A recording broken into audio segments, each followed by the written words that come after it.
Naging single mom ako nung pumanaw ang aking mister sa ibang bansa dahil sa trahedya. 4 ang aking supling noon. Biglang naulila, biglang nawala ng mister, biglang nawala ng ama ang mga anak ko, at higit sa lahat, bigla kaming nawala ng kabuhayan. Kaya naman labis akong napilayan, lalo na ang bunso ko ay 6 na buwang gulang pa lamang. Sa kompensasyong natanggap ko, pinampuhunan ko ito sa isang maliit na sari-sari store at nagtitinda ng pangmerienda gaya ng turon, banana at kamote Q. Paminsan-minsan ako ay nagpapa 5-6 kapag may extra ako dahil malaki ang tubo ko dito na ginagamit ko pambili namin ng ulam. Hindi ko magagawa ang lahat ng ito kung hindi din sa tulong ng panganay kong anak na babae. Sa edad niyang 10 taon, siya na ang katuwang ko sa buhay at sa pag-aasikaso sa kanyang mga kapatid. Hindi lamang iyan, siya ay meron ding likas na talino. Kaya naman pinilit kong iginapang siyang makapag-aral. Habang ako ay abala sa pagtitinda, siya din ang nagtuturo sa kanyang mga kapatid hingil sa kanilang mga takdang aralin.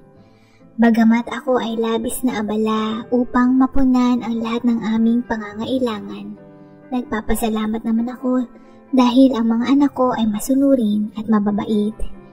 At sa paglipas ng panahon, natuwa ako dahil nagkaroon ng scholarship ang aking panganay na ipinangalan ko sa isang bulaklak na iris na mayroong kahulugang nagsisimbolo ng pag-asa.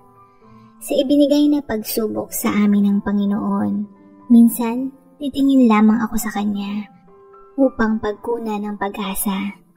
Nung nakakuha siya ng scholarship, nagkaroon ako ng pag-asa dahil napakalaking tulong nito upang matugunan ang kanyang pag-aaral.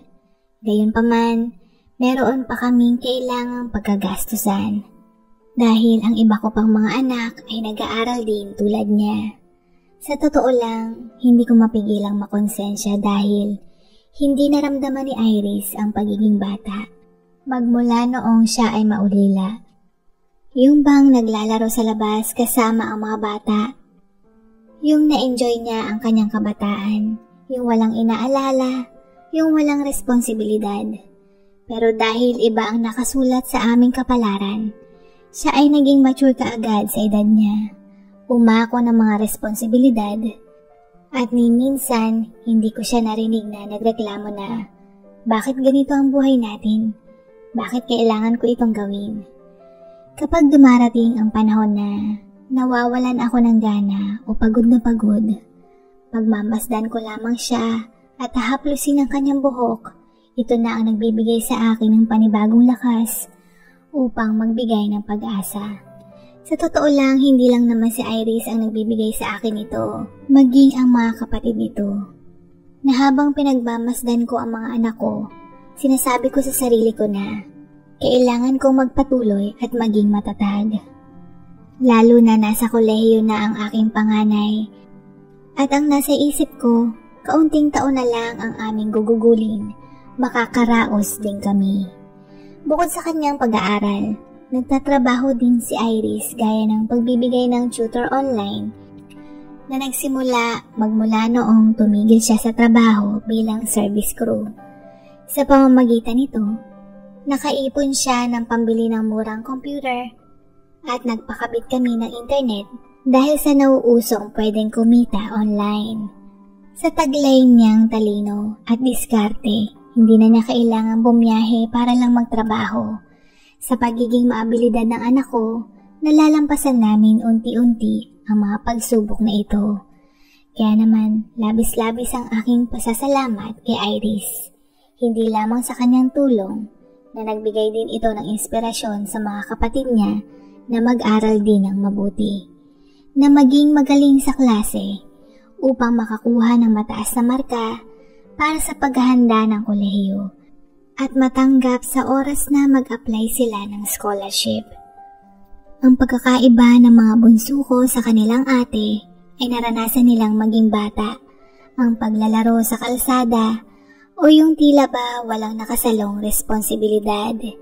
Hindi katulad ni Iris. At lahat sila ay puro lalaki. Kaya naman nasa huli din ang kanilang pagmamature.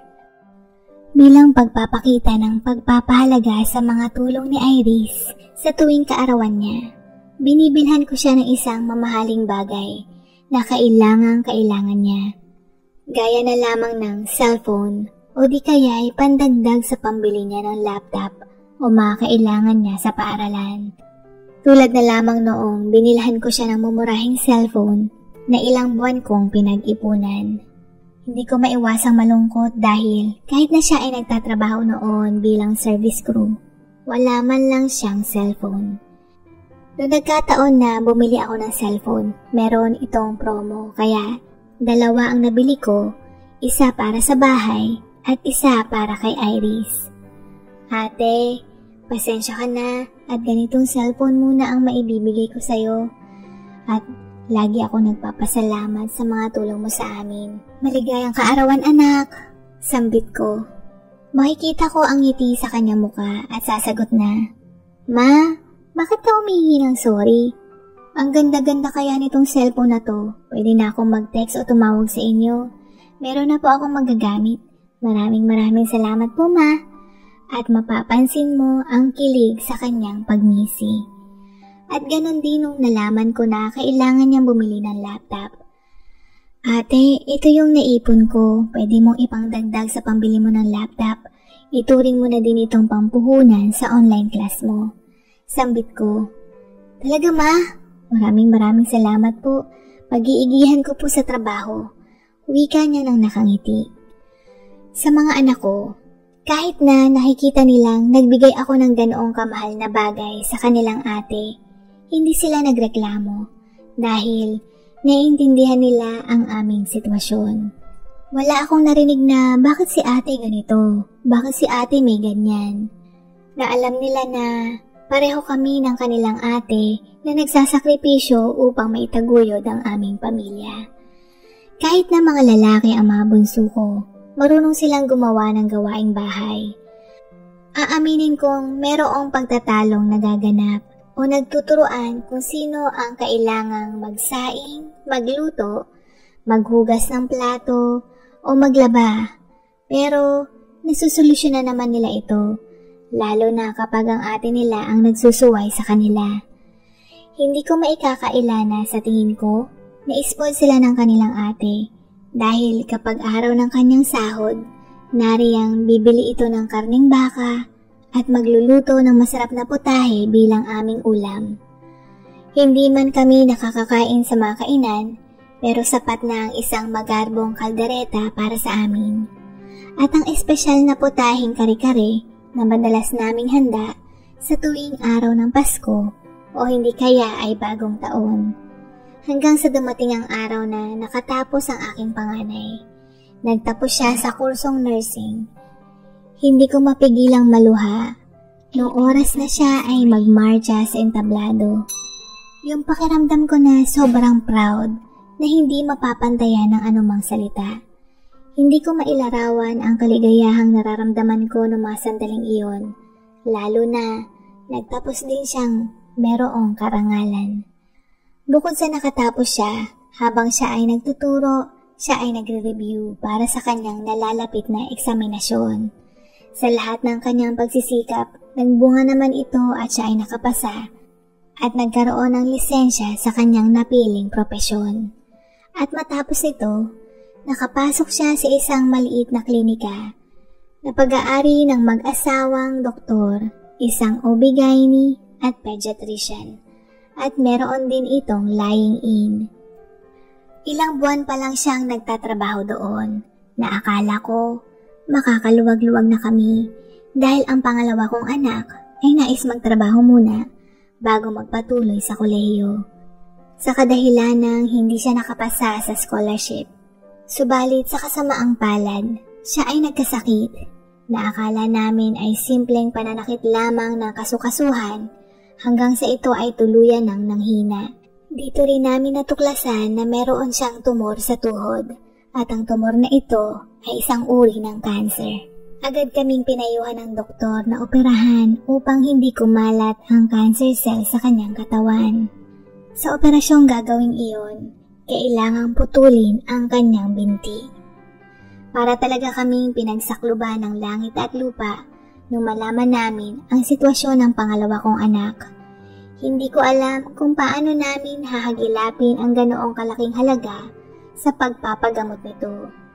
Tila ba sinusubok ng Panginoon ang aming lakas, pananampalataya, at katatagan na harapin ang pagsubok na ito. Gaya ng ibang mga magulang na gagawin lahat para sa kanilang anak. Kaya naman, lumapit ako sa munisipyo, mga barangay at mga pampublikong ospital para lamang magamot ang aking anak. Dahil sa pag-aasikaso ko sa pangalawa kong anak na may sakit, ang anak kong si Iris ang sumalo ng lahat. Hindi ko kasi magawang ipagpatuloy ang pagtitinda kong merienda dahil madalas akong nasa ospital.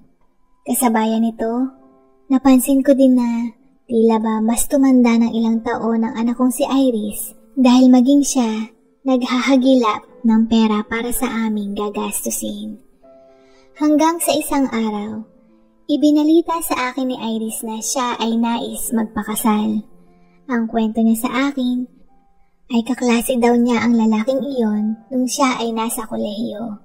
Bukod sa pamilyar na sila sa isa't isa, anak din pala ito ng kanyang amo na kanyang pinapasukang klinika. Hindi naman sa ayaw kong lumigaya ang anak ko, pero tila ba ako ay nabigla sa pangyayari dahil parang ang hirap paniwalaan na too good to be true, ika nga. Sa tanang buhay ni Iris, hindi siya nagkaroon ng karelasyon. Hindi ko maiwasang maisip bakit siya ang napili. Kung totoo nga bang mahal siya na lalaki, o hindi kaya ang maapi dahil halatang halata na sila ay may pera. Kapansin-pansin sa reaksyon ng aking muka ang matinding pag-aalala. Kasi ang mas lalong pumasok sa aking isipan ay malaki ang posibilidad na maapi siya. Marahil, kakapanood ko ito ng drama sa telebisyon kaya hindi ko maiwasang mabalisa sa kanyang kapalaran. Ma, wag po kayong mag-alala. Kaya ko po ang sarili ko. Hindi naman po ako magpapakasal kung hindi ko naman po mahal. At isa pa po, makakatulong din po ito sa pagpapagamot sa kapatid ko. Malumanay niyang sambit. Pero ate, hindi maalis sa isip ko ang mag-alala. Lalo na iba sila kaysa sa atin. Ito na ba talaga ang desisyon mo, ate? Sambit ko. At nakita ko siyang ngumiti at tumango. Sa dami ng naitulong mo sa akin, ayaw ko namang maging hadlang sa kasiyahan mo. At kung buo na talaga ang desisyon mo, hindi kita pipigilan at ibibigay ko ang aking basbas, anak. Dagdag ko sabay niyakap siya ng mahigpit. Nakakahiyamang aminin pero nakaramdam ako ng kaunting kaginhawahan nung siya ay ikinasal. Dahil masaya ako para sa kanya. Hindi ko din mapigilang malungkot magmula nung siya ay bumukod. Hindi na niya kami kasama sa bahay at doon na siya nanirahan sa bahay ng kanyang mister at mga biyanan niya. Malaki ang tahanang iyon kaya naman doon muna sila nakatira habang hindi pa daw sila nagkakaanak. Kasabayan nito na ipagamot din namin ang kanyang kapatid, na operahan, napakimo, at matapos ang ilang taong paggagamot, matagumpay din ang bone marrow transplant na isinagawa sa kanya. Ang bunso kong anak ang naging donor nito, kaya kalaunan ang anak ko ay gumaling. Kung hindi dahil din sa tulong ng asawa ni Iris, hindi din namin ito makakamit. Sa lahat ng aming suliranin, ang anak kong si Iris ang tagasalo ng lahat ng ito, kaya hindi ko maiwasang mahiya sa tuwing makikita ko ang anak ko o hindi kaya ibibisita siya sa aming tahanan. Bukod sa laki ng tulong niya sa pagpapagamot sa kanyang kapatid, nagbibigay din ito ng pambaon sa kanila paminsan-minsan.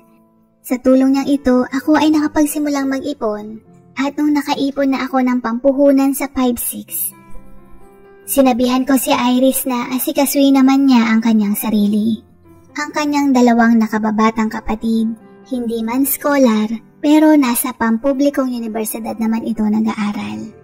Kaya naman hindi rin mabigat ang kanilang pangmatrikula. Ngunit, tumutol pa rin ito si Iris at sabing, Pero ma, mahirapan pa din kayo. Ganito na lang po.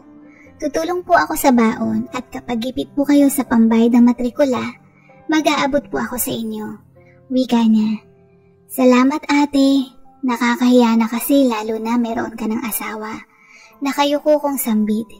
Niyakap niya ako at sumagot ng, wala po yun ma, ang mahalaga, makaraos po tayo. Kaunting tiis na lang po. Maging ang mga kapatid niya ay labis na nagpapasalamat sa kanilang ate.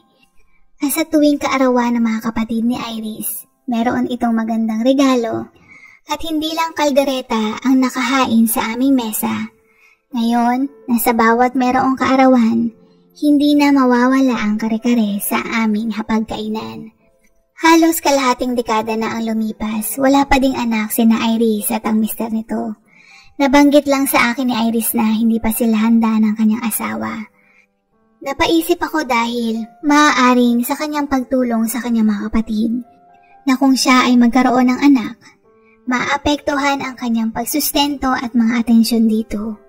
At maaaring pinapatapos muna niya ang kanyang dalawang kapatid na nasa kolehiyo. Sa oras na makatapos ang kanyang mga kapatid, panigurado akong dito na kami tiyak na makakaluwag-luwag. Hanggang sa meron akong napansing kakaiba kay Iris. Gaya ng pagdalang ng kanyang mga text messages, pagdalaw sa bahay, mga pagtawag niya bilang pangangamusta. Bukod dyan, dumalang din ang pagkikita namin. Hindi lang iyan, kung noon sa tuwing bibisita ito sa bahay, sa labas pa lang ng pintuan, mararamdaman mo na ang masigla niyang aura. Ngayon, napansin ko na ang kanyang matamlay at tulalang reaksyon. Nagdala siya ng pasalubong cake at pruta sa kanyang mga kapatid, pero habang masayang kumakain ang mga ito, pinagmamasdan niya ito ng may lungkot sa kanyang mga mata. Ate, anong problema? Malumanay kong tanong. Wala po ito ma. Pagod lang po siguro ako. Marami po kasing pasyente sa lying-in. Sagot niya. Nung oras na marinig ko ito, pinahiga ko siya sa kama at binigyan ng masahe. Alam kong merong bumabagabag sa kanya o marahil nag-away silang mag-asawa. Nais ko mang malaman pero hindi na ako nangialam. Away nilang mag-asawa iyon at mahirap na itong panghimasukan. Pinagtimpla ko din siya ng chocolate drinks na galing sa sachet na paborito niyang inumin nung nakatira pa siya dito sa bahay. Batid kong maliit lamang na bagay ito pero nais kong makatulong upang maibsan ang kanyang mga alalahanin. At isa pa, magsasabi naman ito kapag gusto niya.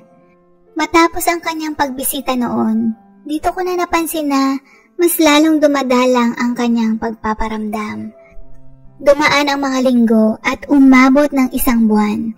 Tila, nakapagtataka na hindi man lang siya nagte-text o tumatawag sa akin. Ang huling kausap ko sa kanya ay labis na abala ang kanyang klinika sa dami ng pasyente. Kaya naman, hindi ko siya iniistorbo. Ngunit, 1 buwan na ang nakalipas. At sa pagkakataong ito, hindi na ako mapakali at nais kong malaman ang kanyang tunay na lagay. Nagtungo ako sa bahay kung saan siya tumutuloy, ngunit pagdating ko doon walang tao, maging kasambahay ay wala din.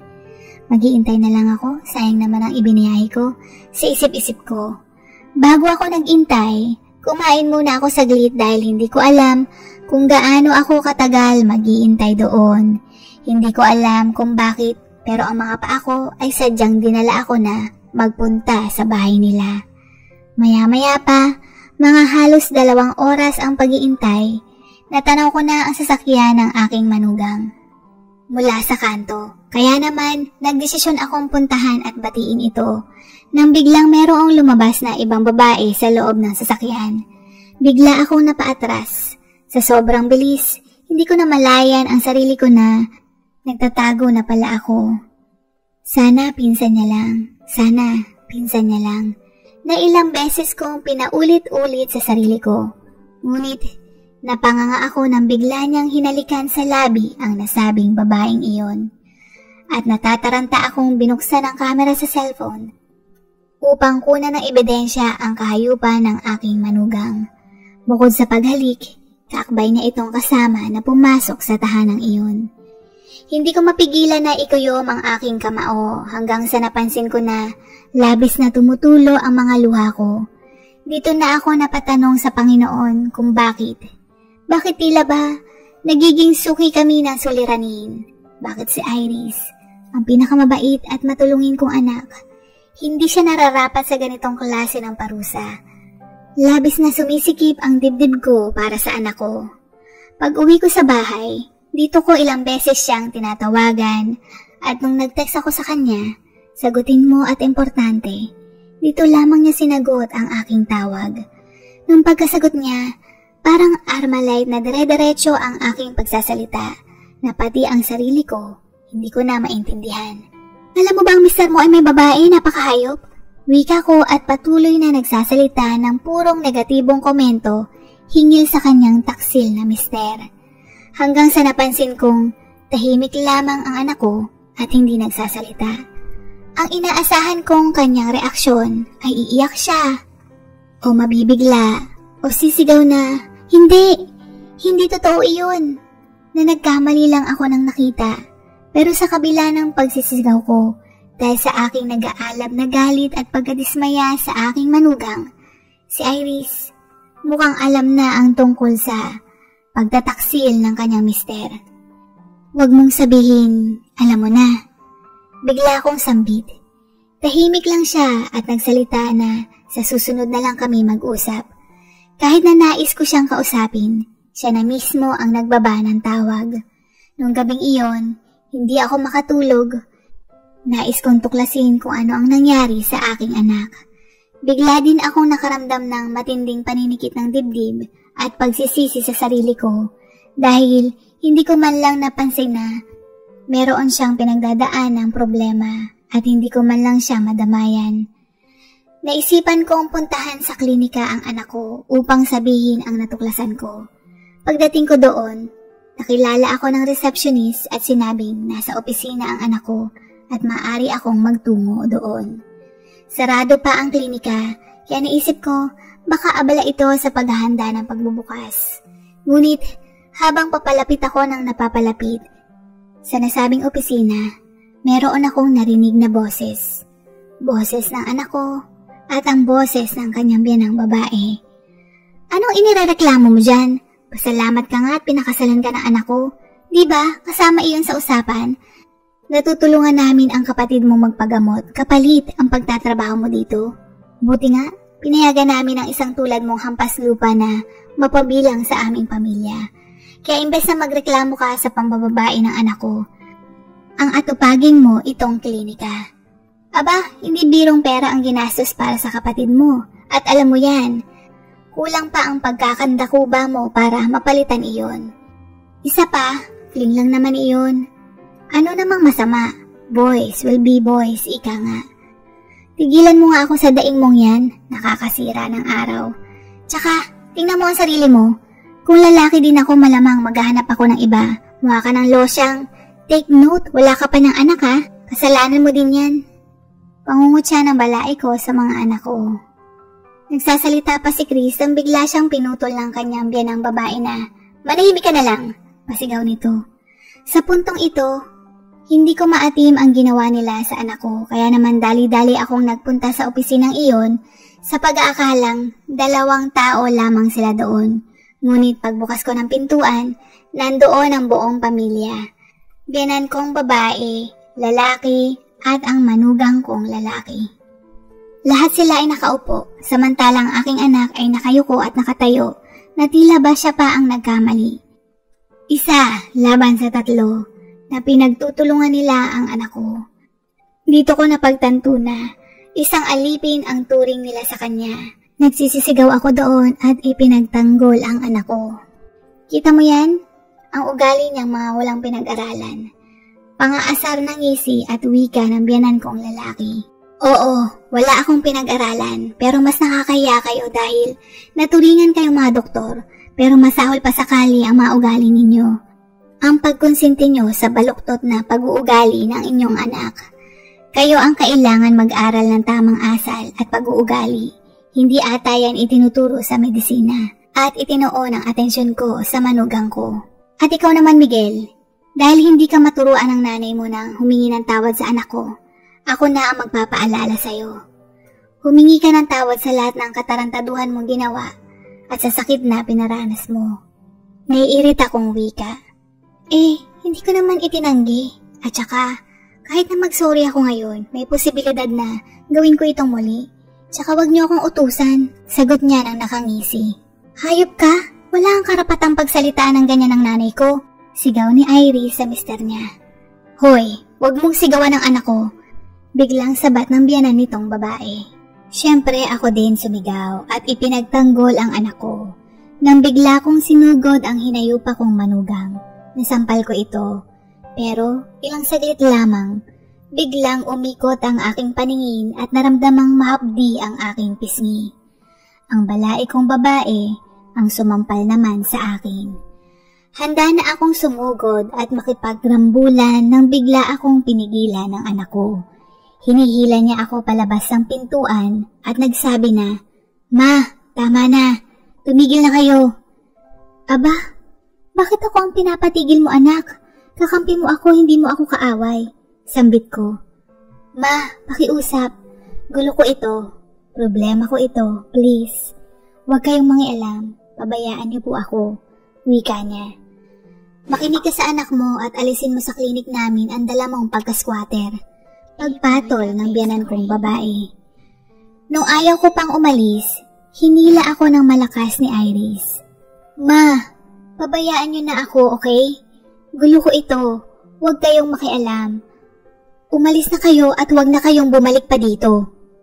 Pasigaw niyang sambit. Iyon ang unang pagkakataong nakita kong ganoon si Iris. Parang hindi siya ang anak ko, hindi ko siya kilala. Ang anak kong gusto ko lang protektahan at ipagtanggol, siya pa mismo ang nagpaalis sa akin. Hindi ko maintindihan kung bakit nagsusumiksik siya doon. Hindi ko maintindihan kung bakit iyon ang pinili niya. Tunay ngang magkahalong lungkot at galit ang aking nararamdaman. At pagka-uwi ko sa bahay, hindi ako makatulog dahil sa labis na pag-aalala sa anak ko. Hindi ko mapigilang tumangis dahil alam kong dahil sa amin kung bakit niya pinasok ang relasyong iyon. Kung bakit siya nasa ganoong sitwasyon. Hindi ko mapigilang madismaya sa aking sarili dahil alam kong marami akong pagkukulang sa kanya. Sinubukan ko siyang i-text at tawagan pero wala akong natanggap na reply o tawag mula sa kanya. Nangangahulugang ayaw niya akong makita. Magmula nang nangyari iyon, naputol din ang aming komunikasyon ng halos 1 taon. Hanggang isang araw, nakita ko siyang may bit-bit na maleta at umuwi sa aming bahay.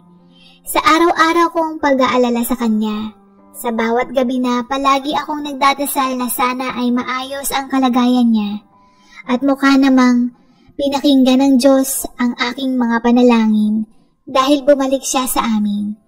Dito niya ibinahagi ang lahat. Maganda at maayos ang pakikisama sa kanya ni Miguel nung una. Ang totoo niyan, sa isang asignatura lang sila magkaklase. Nagkataon din daw ang pag-apply niya sa nasabing klinika sa paghahanap ng experience ay pagmamayari pala ng mga magulang ni Miguel.